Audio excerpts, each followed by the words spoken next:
what's up guys, I'm Nancy. I am currently prepping for a world record and the Rainier Classic, so I'm gonna be doing my log workout tonight. Okay, so I'm gonna be running through 3 sets of a single clean and then 3 presses at 170, and then I'm gonna work into an AMRAP, so as many reps as possible at 155. But right now I'm just gonna start warming up with this 135-pound log.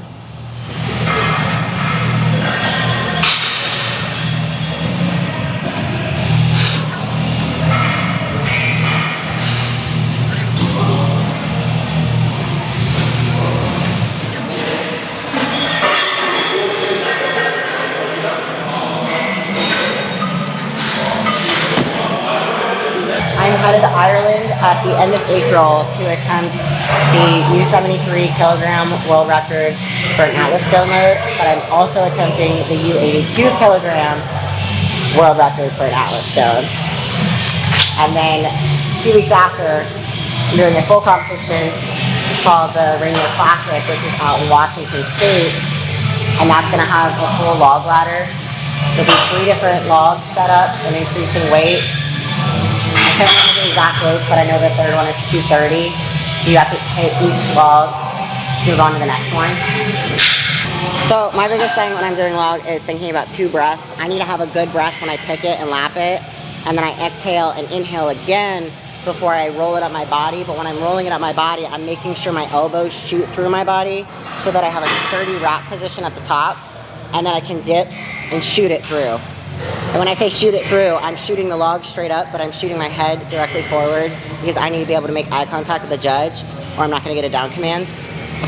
But if I don't have that second breath before I roll it up my body, there's a good chance I'm going to push what's remaining in my chest out of my lungs and I will have no air to dip and drive that log above my head.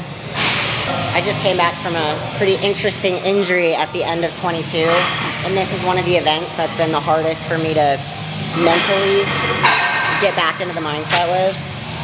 So it was the 2022 official strongman games, which is our world championship, and I was in the 5th event and I broke my leg when I was sitting in 1st place. I was carrying a yoke, but it wasn't a normal yoke, it was a car yoke, so it was a hollowed out BMW, and because that car is longer than a normal yoke, it had a lot more rock and shake to it, and I stepped out just a little bit too far, 3 feet from the finish line. You know, that little kid excitement of like, I'm almost there. I stepped out just a little bit too far with my other leg, and the rock and the weight and everything just shot through my right leg and snapped it in half. I didn't feel it, but I heard it. I heard it and I went down, and obviously it was very emotional because I knew it was just one of those things where like, I knew it was wrong, but I didn't know what was wrong. And then when they told me my leg was broken in the hospital, I was like, no, it's not. No, it's not. And they were like, no, it is. It is, because I couldn't feel anything. I think that was the shock. Yeah, I'm very grateful for that. I'm almost convinced that if I needed to, I could put myself into shock. So when I went back in 2023, I actually got a chance to claim the title that I had been fighting for so long. However, I will say that in 2023, I made mistakes and I let mental things get the best of me. So some events like the log, I'll let get to me mentally when it shouldn't get to me at all. And it's partly because when I broke my leg, they cut me open, all that nice jazz, and shove a rod through my right leg. So my right knee has extra trauma going on in it. And if I feel something in my knee when I'm doing this type of movement, I know I'm second guessing it, so I'm not actually focusing on the movement. And that's something I need to work through because I know the difference between that's actual concern and that's just my body telling me that things are different.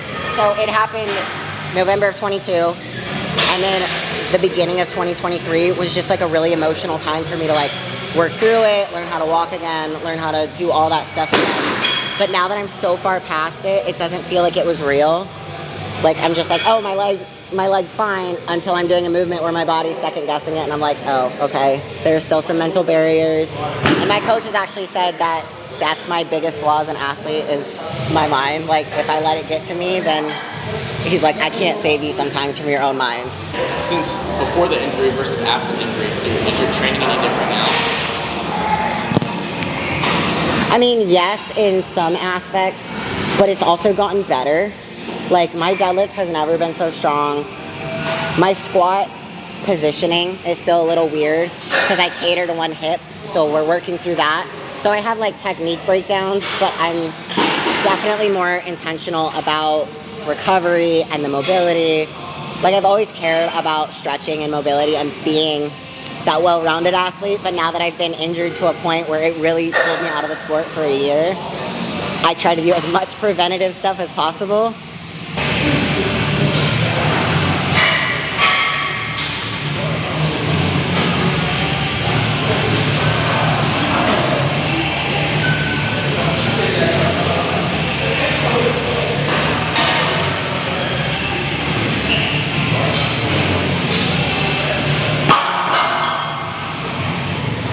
They look so much better than they feel at the moment.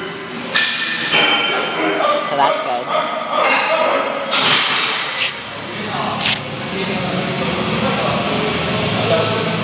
There's just something about the atmosphere in here, and I'm sure you felt it.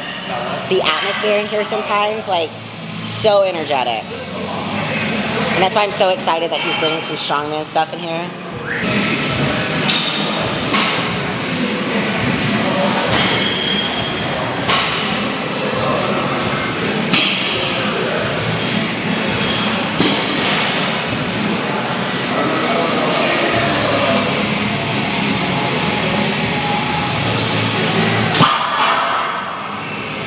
So that was my working set, and now I'm gonna do an AMRAP at 155.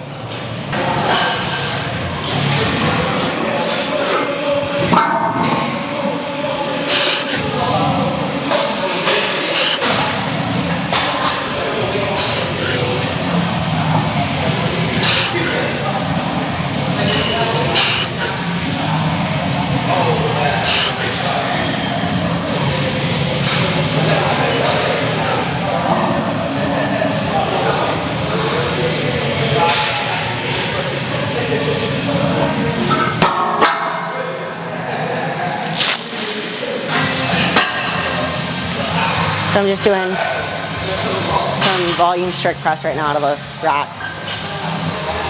In a normal log press, you're using that momentum of the dip and drive to really throw the log above your head.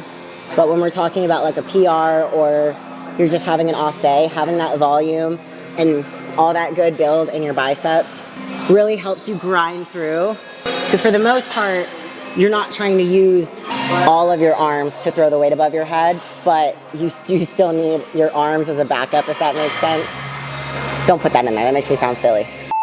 What I'm trying to say is the ideal goal is to use the momentum from your drive, just like an Olympic lifter would, to throw it above your head. But when you have all that strength built behind strict press work, your arms can grind through and finish a really, really hard rep.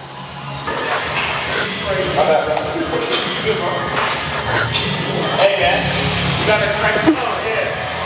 You know, I thought about it. Breaking down the movement this way also helps you identify lockout issues.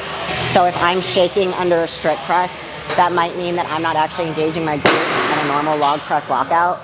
So it's helping remind me to brace my core, not lock my glutes. Use my glutes and hold a strong base beneath that weight, whether it be a new rep or a new weight that I've never done or something I have done. So now I'm just gonna move into some accessories. I got some lower body stuff and some upper body stuff to knock out today. I'm gonna start with some thrusters first.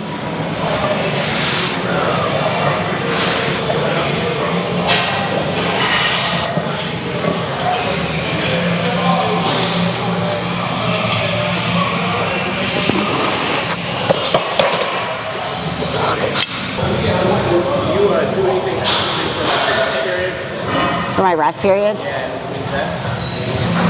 Because strongman is very similar to CrossFit in some events, I do try to like test myself. Like I can tell I'm really out of breath tonight, so I'm trying to stay on top of that heart rate and just keep going and like work through it, because the upcoming show that I'm getting ready for might have a mystery like heavy cardio event. So I'm always just trying to stay ready for that kind of stuff. Most of my cardio is usually HIIT cardio for that reason. Like I know mid last year, when I was really ready to like turn things back up, I had to convince myself to stop taking it easy. Like there's a point where you're like, okay, I have to be easy because I'm injured. But then there's a point where you have to kind of put a foot in your own ass and you're like, all right, we got to get going again. Right now, working the incline dumbbell press. It's essentially similar to working the strict press from the rack, but it's isolating, it's breaking down that movement even smaller into just that press instead of needing to think about my lower body's engagement or my core. I mean, my core is still engaged, but this one is strictly helping me think about grinding through last reps and stuff.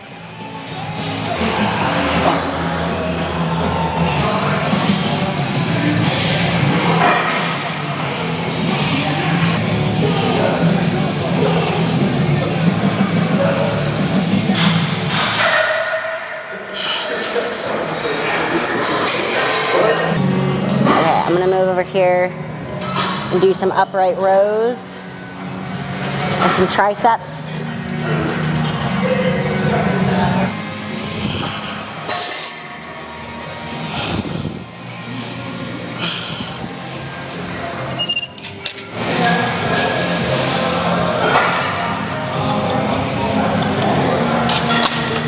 That was too light.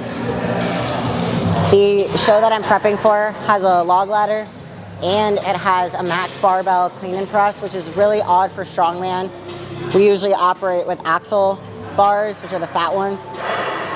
So these upright rows, I'm working on that transition similar to an Olympic movement of getting the weight up high enough so that I can flick my elbows underneath it and hold it in that front rack position.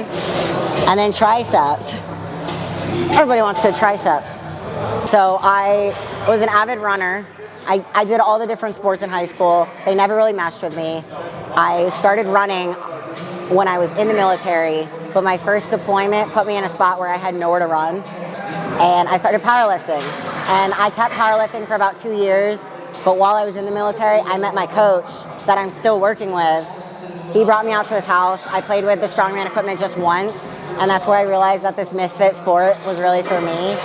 It's an individual sport, but it's also a team sport in a way, and you might get that like powerlifting, bodybuilding, they're all individual sports, but if you have that network, it makes it so wonderful to work with.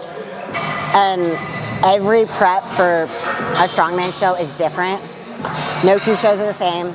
Even if it's the same event, it's gonna have different rules, different expectations, different cues. And there's something, I'm so obsessed with that. Like I live in a state of chaos. Every 3 months is different for me and I absolutely love it. Still dabble in powerlifting every now and again. I played with Highland Games. I stepped on stage to see what it felt like. And all those other experiences just give me more respect for other sports, but also teach me more about my own sport in a way.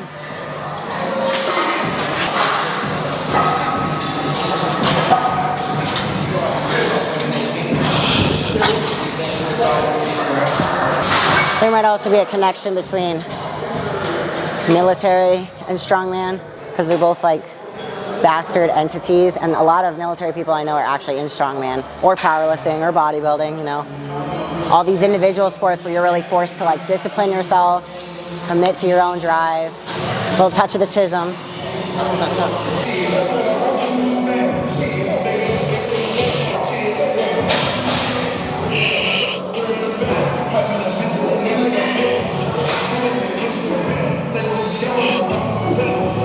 The ab rollouts, despite what you might think, are not actually for my core. I had a back injury a few years ago where I really learned building the front side of your, or just building up your core can really support your back side. So I'm an adamant core worker nowadays. It's just an added bonus that it also benefits your stability and everything else you do.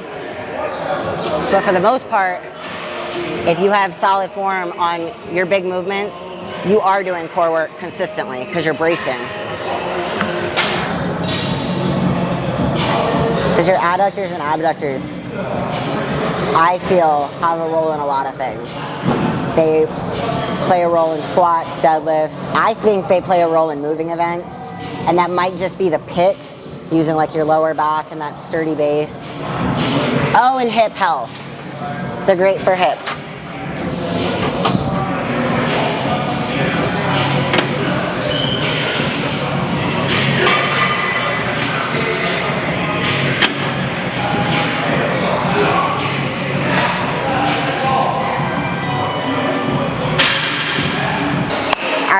concludes my overhead day. Thanks for watching.